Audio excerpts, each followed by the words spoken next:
Okay, welcome back to Drop a Jewel with Malika.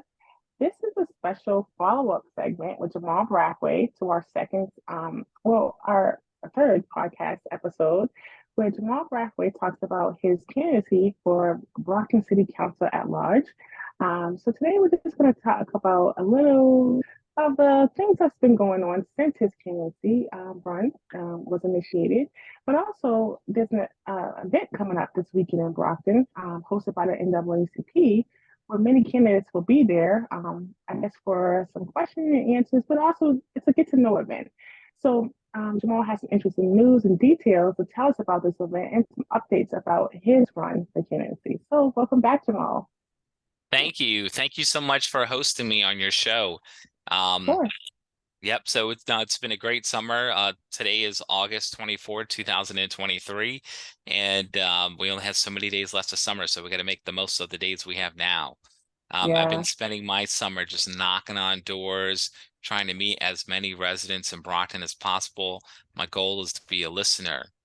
I want to be known as Jamal the Listener because Okay. I'm trying to listen to what residents want to see achieved here in the city of Brockton.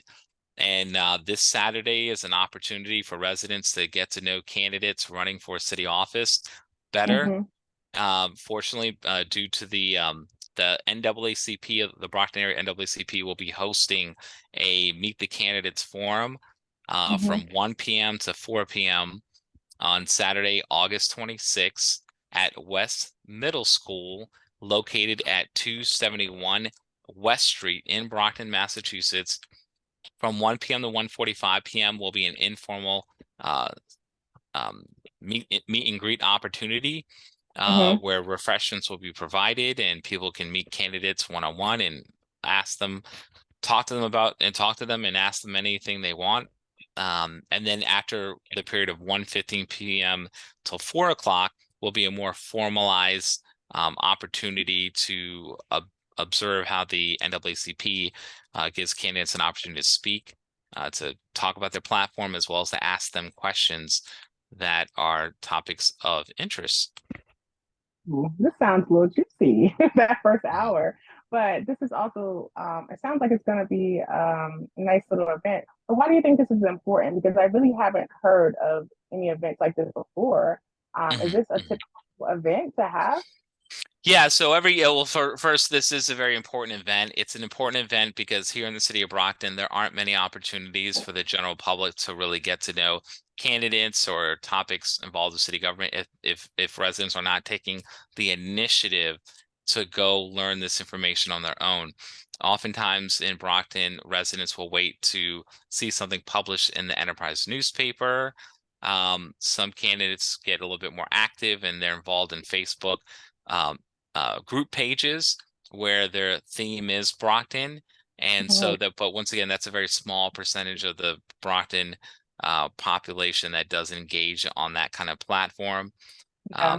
And so this is one of the few opportunities that residents have to really meet candidates and collectively in one central location and to try and engage with them. This is an event that's hosted every year by the NAACP in Brockton. That there's an election taking place, and so the NAACP is one organization that makes it a point to stay involved in the campaign from the point of the view of just being unbiased and giving a platform for candidates to speak and engage with the public. So it's one that you want to attend if you are a candidate in the city of Brockton. Okay. Well, I think this is a good thing. I was thinking about our last episode that we did together, and you talked about how you wanted to beautify the city and Mhm. how important that was. And I really felt that because there's a lot of work here to be done in Brockton. There's a Mhm. lot of beautiful people here, and Brockton is wide Mhm. open for business and for people to come live. This is a beautiful city, but unfortunately, I was thinking about I was scrolling through my phone and I seen this article about Brockton being rated as one of the most ugly cities or something like that. And Mhm. I said, whoa, Jamal was right on right on time with this one. He's Yeah. right on, and it broke my heart to see it, but I was also like, it's the reality of like how other people see our city or how we're Mhm. rated. And I don't know how those things are determined, right? That can be Mhm. many different factors. but I think the more important point is that you recognize how much and how important it is to beautify our city. Mhm.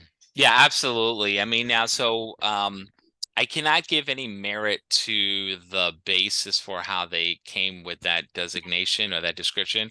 But Yeah. one thing I do observe is that every year there's always some type of publication that ranks Brockton as having the worst city infrastructure than any other city in the state of Massachusetts. And whether that factually is true or not, is not the point. The point is that we need to improve our city. And I'm running for elected office in Brockton because I want to see that Brockton has the best roadways, Brockton has the best schools, Brockton has safe streets, and that Brockton adopts a more fair and equitable property tax system that can be a template for making housing more affordable, not just in Brockton, but also in a template for the rest of the state of Massachusetts. Um, there's another reference called the Massachusetts Home Protection Act, which is a bill that I authored and got filed in the State House and the Senate this year and is up for consideration. And so that's really the proposal I'm speaking to, which hopefully I'll be able to share more with more Rocktonians as time progresses. But back to the beautification of our city, it really starts with the improvement of our roadways, our sidewalks, and our crosswalks. I feel that by having beautiful quality roadways, that Mhm. it will increase the quality of life for residents.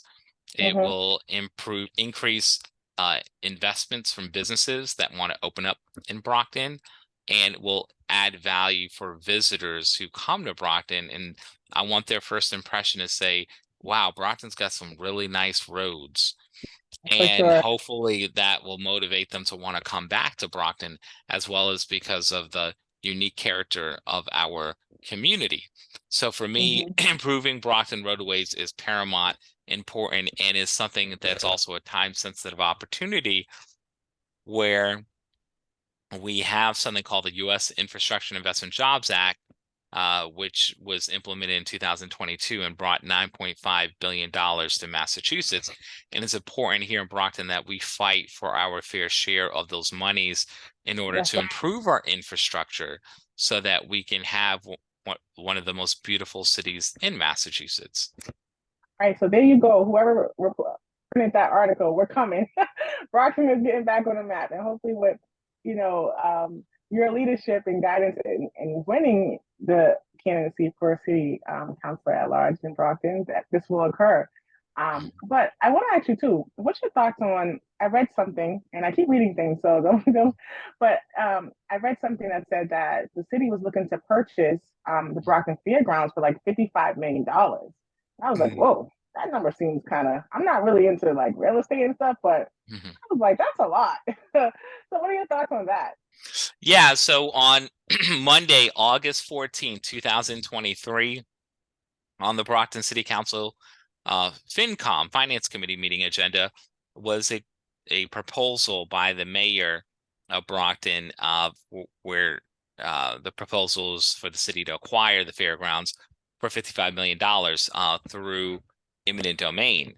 And when I read that description and listened to the way the topic was discussed, I had my concerns. My major concern is that uh, well, one, I think it's great if the city of Brockton can acquire the land, but it's important that we acquire it at the right price because Yeah. it's the residents are going to be paying the bill.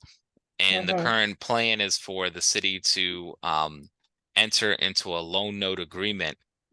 So that's issuing a bonds, which which will give the city of Brockton monies immediately to make the purchase, but then the residents will have to finance this purchase in the long run, and it's going to take decades to pay off this debt. And this will only increase the tax burden in Brockton for residents. So when you hear people complaining about housing costs going up, well, it's the tax bill that's increasing your housing costs. So the more debt the city gets into, the more housing costs will increase in Brockton in order to finance that debt. So that's why we should be very careful and thoughtful about what debt we enter into and that it's for the public good. And what's concerning about this current transaction is that um, there's a couple attributes that we should note. One is that as of August 14th, 2023, the mayor's proposal is, and it's not to critique the mayor, but we're just looking at this transaction itself. Um, the mayor's proposal is to acquire through eminent domain, and through according to Massachusetts general law, the city then has to pay a premium over fair market value for the land. And that premium is 125%. So what that means is that if the city is willing to pay $55 million to eminent domain, then I'm assuming the fair market value through whatever appraisal they got done was actually for $44 million, because that's 55 million is 125% of 44 million. So are we Mhm. paying $11 million over the fair market value? And then a second point of, first let's address that eminent domain. Is eminent domain the right way to describe this transaction? I think the answer is no. And it's because the owners of the fairgrounds have made a public, or at least the family that owns it has made a public statement uh, through the local newspaper, the Enterprise, as well as through social media, where they've explicitly stated that they're willing to sell the land. And Mhm. through eminent domain is a process that governments go through when they are taking land. Whenever the owner doesn't want to sell, then the city or municipality then takes it, and through eminent domain. And so, so that's the first Okay. observation about how this may not meet that test. But the next observation is that the through eminent domain, the city's supposed to do that when it's for the public good. And right now, the city council nor the mayor has a real clear definition or definitional purpose of how Yeah. they want to use the land. Everything Yeah. is just a speculative discussion. And so therefore, it's not clear if acquiring this land is really for the public good or for a minority group of people, Mhm. meaning a group of people. And so, since we don't have a clear understanding of how the land will be used, because the seller's willing to sell it, and a second observation regarding that point about the seller willing to sell it is that the head of planning in Brockton gave a statement on Monday, August 14th, where he stated that this land is on the market for sale. And so this suggested that this is a time-sensitive transaction that the Yeah. city shouldn't miss out on. And if it is available on the market for sale, well, then once again, this would not meet the eminent domain Right. test, Yeah. because that means that we're not taking it. We're actually just trying to bid on something that's a market listed asset. So I think the first topic is that we need a city councilor or the mayor himself to step up and say, hey, the way we're defining this transaction right now is not appropriate. And actually, we're potentially costing the Brockton taxpayer $11 million more than through Massachusetts general law we're required to, because we're classifying it through eminent domain. Let's take that designation off, and let's look at what the fair market value assessment of this property is. Another important topic regarding this is that a city councilor should really speak up and say to the mayor and the CFO and the city solicitors, did we acquire at least 3 appraisals to determine the valuation of this property? That's And right. that, or are we relying on one appraisal? Because if we're relying on Ah. one appraisal, well, that's a big concern. Mhm. And so we need at least 3 appraisals, and there should be a city council finance committee meeting where there's just a discussion about looking at those appraisals and doing a comparison about what are the common observations through these appraisals, and what are differences are, and how do we, how would we assess the real valuation of this property? And the significance of doing that is that we don't want to overpay. We want to pay at the fair value price. Okay.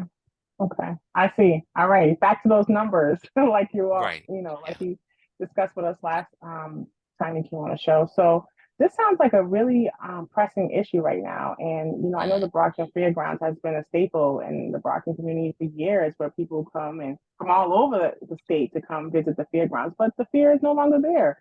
So I wonder what could be there, but we got to get it the right way. if we, if it does end up being acquired. But $55 million, I was like, wait a minute, what cost $55 million in Brockton? That was my question. I don't know all the numbers, but I just know that number stood out to me. So thank you for giving us some insight and clarity on that. Um, Jamal, can you tell us or give us an idea or some updates about your campaign and some other things that are going on No. and that you're doing? Yeah, thank you so much for asking. Well, I've got a couple things. I have an inventory full of lawn signs. So anybody out there listening, if you support my campaign or if you support Brockton and you want to raise greater awareness regarding my campaign, I got lawn signs and I need more locations to put them. So please reach out to me directly if you want lawn signs. If you want more than one, you're welcome to have more than one.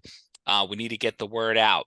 So you can call me directly at 774-428-1525, or you can go to my website, votejamal.com. That's also a location to go to if anyone wants to make donations. We need all donations we can get so we can raise greater awareness regarding the campaign and that this is an election year. So votejamal.com.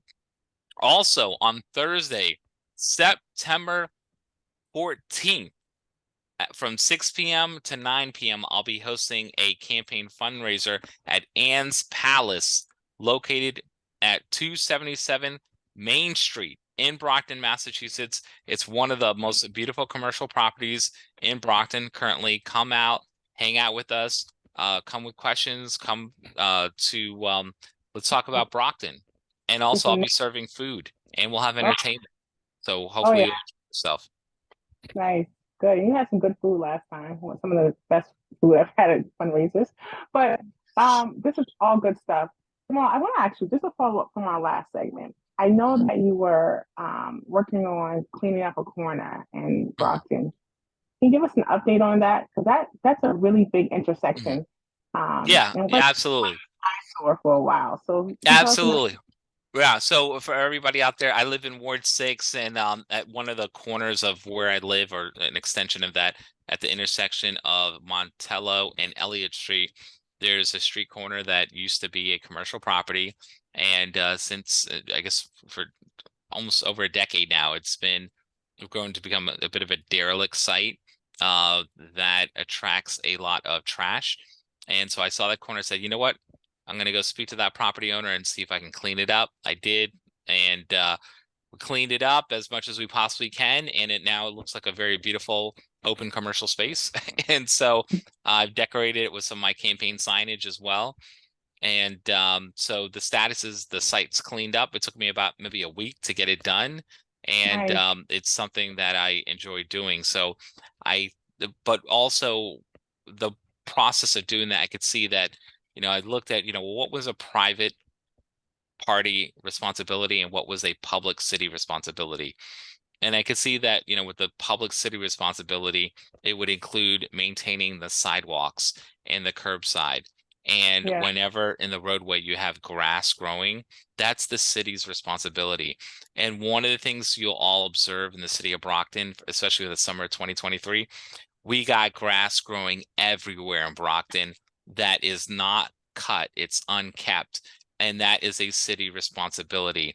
The city of Yeah. Brockton should be going around cutting it. And I am just shocked and surprised that we have elected officials that are not speaking up about this more vocally. I feel that on a daily basis, we should be having a DPW employee or employees that are going out identifying grass that needs to be cut.